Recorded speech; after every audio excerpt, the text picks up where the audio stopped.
Hello everyone! For today, we're going to cook ginisang pichay. So for the ingredients, we need kamatis, sibuyas, bawang, and of course, our main ingredient, pichay. So in a cooking pan, we'll just add a little oil. Then after that, igigisa na natin yung sibuyas. So after igisa ng konting segundo yung sibuyas, now let's add bawang. So, let's wait for a little while until mag-golden brown na ito.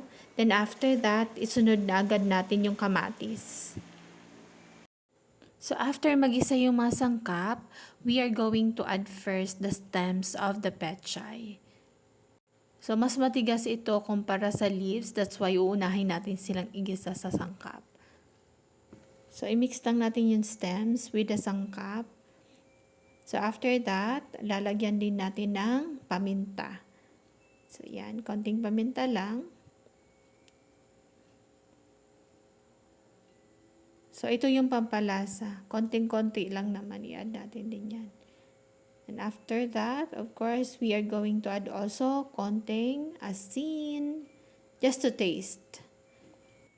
So, after i-mix natin yung sangkap at stems and we observe na half-cooked na sila, that's the time that we are going to add the pechay leaves. So, for this recipe, hindi tayo mag-add ng water.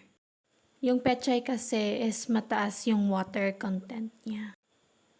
So, after niya mag-boil, yan na yung water niya. So, there you have it, ginasang pechay.